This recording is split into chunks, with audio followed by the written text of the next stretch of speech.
al-Assad warns during his meeting with an Armenian parliament delegation against the dangers of terrorism and extremism.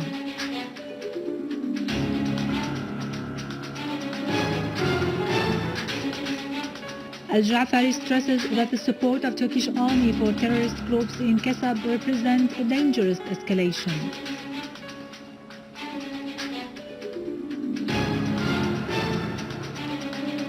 Syrian Arab army units eliminate large numbers of terrorists in the eastern side of Al-Nisr mountain and Nab al-Mur area in Lattakia countryside.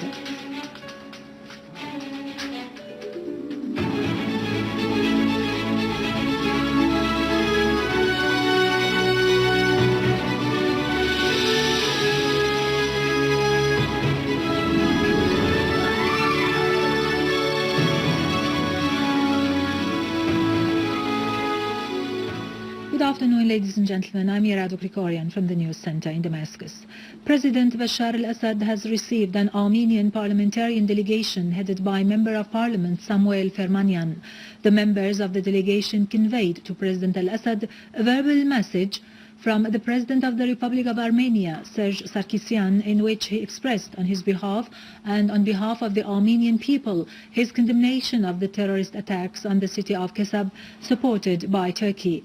The delegation thanked the Syrian state for its efforts to protect all its citizens. President al-Assad voiced his appreciation of President Sarkisyan's objective stand in support of Syria's stability, warning against the danger of terrorism and extremist thought backed by the West and some countries in the region. President al-Assad cautioned that this extremist ideology poses a threat of fragmenting the region that has been historically characterized by cultural and social diversity. He stressed the parliamentarians' role in highlighting such dangers at international forums and unifying efforts to confront them. On their part, the members of the Armenian delegation voiced full support for the Syrian state in its efforts to restore stability and security to Syria and ensure the return of the displaced to their homes in Kasab and other areas. They expressed confidence that Syria will remain an example of coexistence and national unity among all its citizens.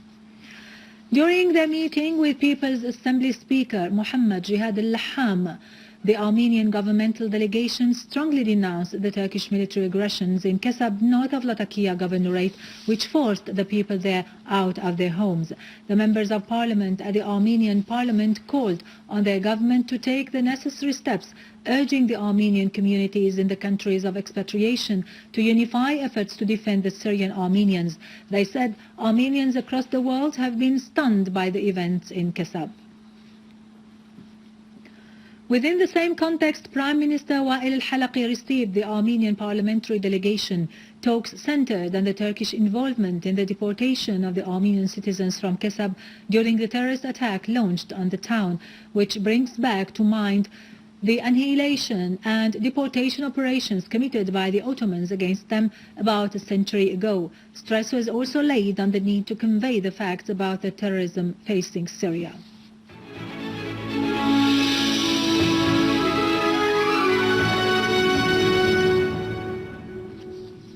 Welcome back.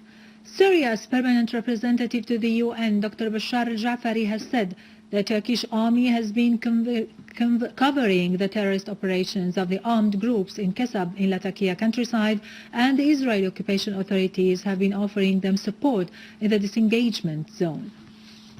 The alliance and collusion among Israel, Turkey, Qatar and Saudi Arabia has been confirmed, and the coordination maintained between Turkey and the Zionist entity in the aggression launched on northern Syria and the occupied Syrian Golan, as it is clear how the Turkish army has been covering the terrorist operations of the armed groups in Kasab province in Lattakia countryside. This has been stressed by Syria's permanent representative to the UN, Dr. Bashar al-Jaafari, at the conclusion of a closed session of consultations to discuss the UN Secretary-General Ban Ki-moon's report on the UN disengagement force in the Golan following a meeting between the two officials. Jaafari said such Turkish participation in the armed operations was carried out for the first time and publicly by the Turkish army, thus representing a dangerous escalation and a violation of the sovereignty of a UN member state. Jaafari referred to Israel's recurrent violations of Syrian sovereignty and its openly declared support for the armed terrorist groups. I would like to draw your kind attention to the fact that the Israelis violated the disengagement agreement of 1974 3 times only this month. On the 5th, on the 11th, and on the 18th.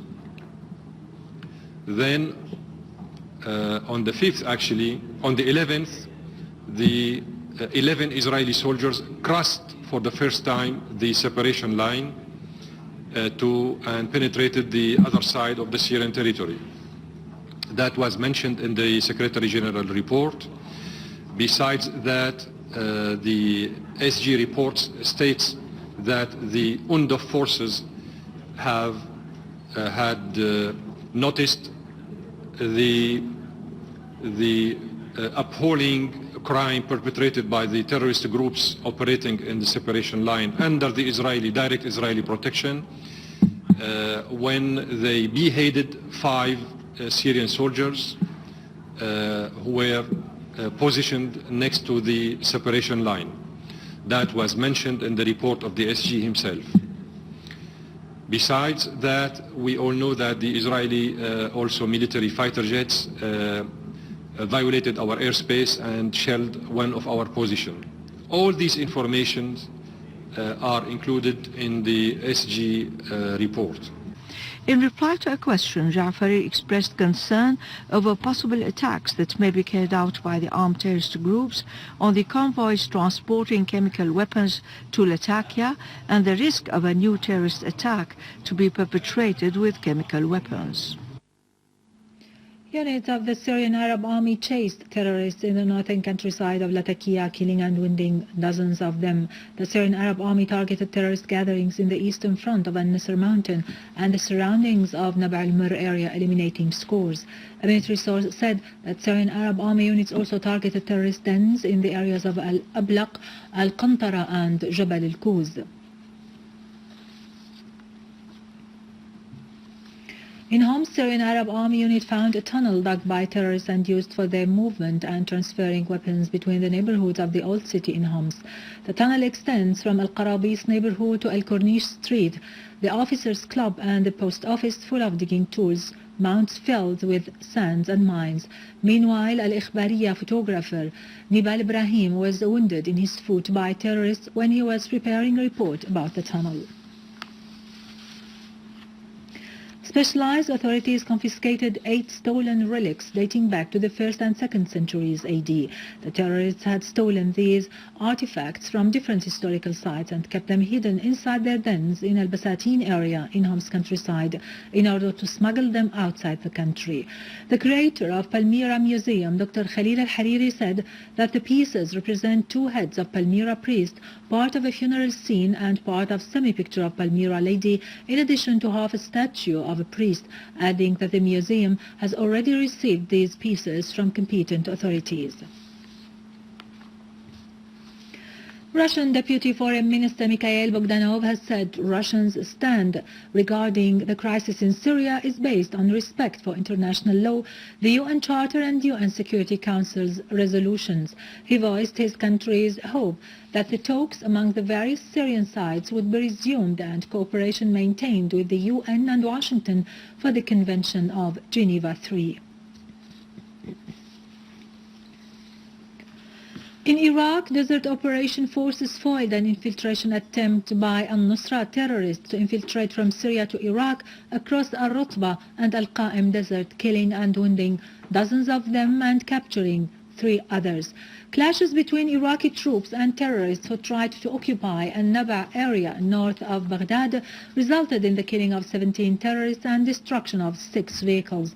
Other clashes also killed 14 terrorists in Al-Baj area, including a Daesh leader. In response, terrorists blew up several houses in Al-Ramadi city and turned them into military barracks for terrorists coming from Saudi Arabia, Qatar, Libya, and Tunisia. Finally, al-Mustaqbal militias in Lebanon seek to maintain tension in Tripoli, north of the country, despite the attempts of the Lebanese army to restore calm and order to the city.